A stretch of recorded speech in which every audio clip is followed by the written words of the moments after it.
Join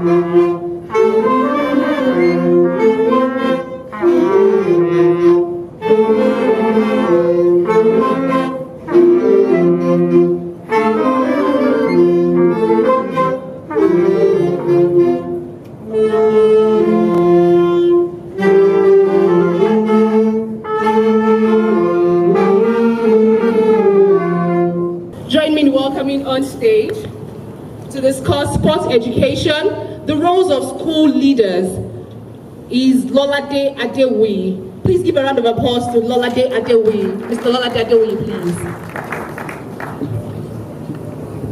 Thank you very much. Good afternoon, everyone.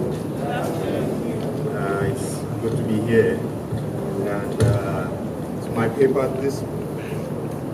this afternoon is sport, education, and leadership. What can be achieved? It's a pleasure to stand before you to talk about sport, which is a topic of great passion for me and for many Nigerians. I decided to go and study for a master's degree in sports administration in Russia at the Olympic University. So I've taken my passion beyond just supporting on TV or writing about sport. I've taken it to another level, but realizing the potential that sport has for us as a country. When children play more sport, I'm not saying they shouldn't do academics, but when you give them more time to play sport and to organize sport in schools, then you help my business, you see, and you help the man selling jerseys. You help the business of the man selling football boots or running shoes. As school leaders, as I come to a conclusion, your decision to increase sport activities in your domains means a lot for several people, including yourselves. Engaged students mean less agitations and unruly behavior. Active students mean stronger bodies and less time spent in the sick bay. More sport means more business for everyone. I thank you for your time. I will be willing to answer questions if you have them after the program. Thank you very much. Yes, we're still talking the importance of school leadership in improving outcomes for our schools and students. Please welcome Mr. Raghav Lal. Thanks everyone, it's great to be back with you guys.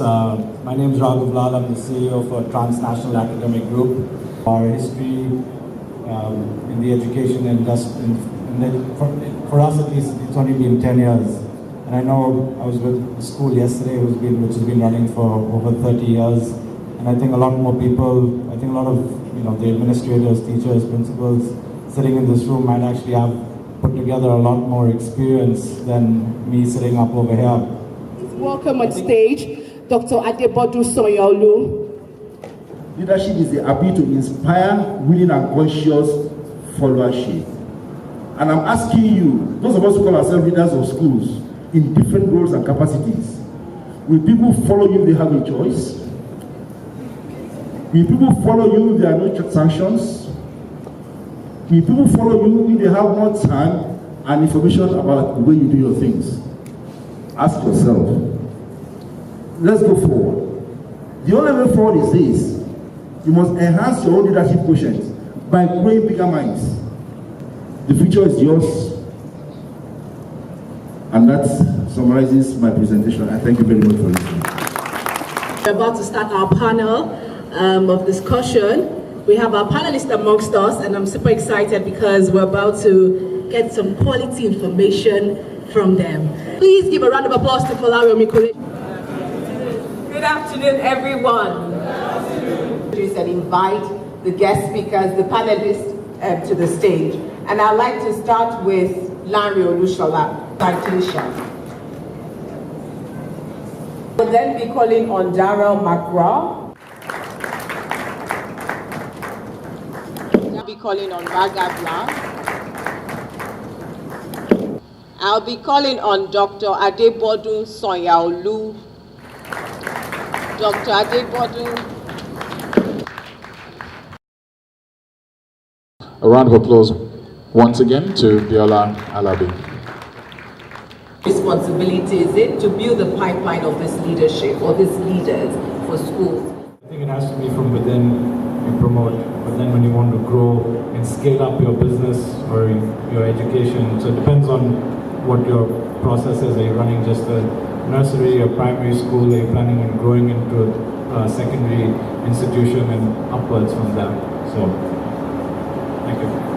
What really takes a B person to A and A star and A plus plus is the ability to look at their peers, lead in a proper direction.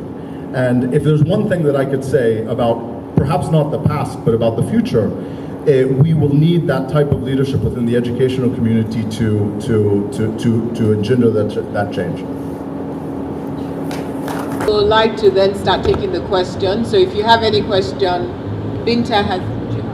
Specifically, should and can we do to systematically bring Nigeria back to its place of greatness, educationally speaking? Thank you very much. Thank you so much, ma'am. Good afternoon, everybody. My name is Ashimolu Ademuyiwa, the author of the best-selling book, Teachers Are Dead. Thank you. Average Nigerian teacher guaranteed the 4-year-old the psychological freedom to explore his world. Wow. Thank you. It's a very good question. On WhatsApp, you see students putting acid in the water bottle of another person because of, oh, this person was the first and I don't want her to be the first. Now there's a problem. And the school health system cannot be removed when we're talking of the business of education. So I think it's time for us to start thinking about it as a critical tool that would help with a comprehensive education in Nigeria. And I think I would want you people to talk about it too. Thank you. Jobs that are not going to be relevant in 2020. There are some, chemistry is going to be obsolete. Some mathematics courses, statistics courses are going to be obsolete. There are jobs in the future that we're not prepared for. It is well. A large percentage of so-called teachers now are by accident. I don't have a job, so the last thing I want to take it, and that's the truth. If I take a job by accident and not as a career, something has left the value system, and so we cannot deliver. That is one of the truths I must confess here. So what we need to do to compound this issue, to sort of combat this issue of corruption and bribery and all this stuff, is we need to remove the element of scarcity. And we need to decide how to educate people in a different way. And that's part of technology, that's where media comes in. And so for me, I think we are very clear about what has happened to our education system, how we got here. Really what we need to do now is really talk about solutions for the future and how we combat that. My name is Raghav Lal. I'm the CEO West Africa for the Transnational Academic Group. I'm the catalyst and my name is Lanre Olusola.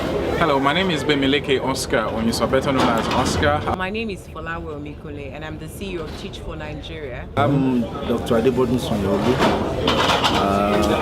a member of the panel for this summit. It was an awesome experience, and I think the kind of things we've seen here today, it means a lot of people are really interested in ensuring that our educational standards definitely improve and get back to the good old days when we knew that education here was super. I think Edusko's conference today has been absolutely fantastic. I think one of the key learnings which everyone has talked about today is it's actually collaboration between the various school owners, leadership owners, bringing the parents into the classroom as well and onto campus to see how they can also get involved with the educational system in Nigeria. So my challenge to everyone that is watching this is do a critical assessment of yourself and change. If Nigerian does that, what would happen? Nigeria will change. So Nigeria will never change if you remain the same. And we need to wake up to the reality that our education system is in trouble. But for every problem, there's a solution, and Edusko is just one of the solutions. Well done to you guys. This conference really served as a reminder that if we really want to change education in Nigeria, if we really want to redefine education in Nigeria and for Nigeria. We all have a role to play. It's Binta Badmos. I happen to be the host of today's show, the Business of Education Summit 2017, the very first edition, which was organized by Edusko Africa. The best to Edusko Africa, more to them, more grease to their elbow. We hope that next year is going to be bigger and better. And we'll have, bigger outreach where we can reach out to not just people in Lagos, but people all over Nigeria and Africa as a globe. So that's all from me.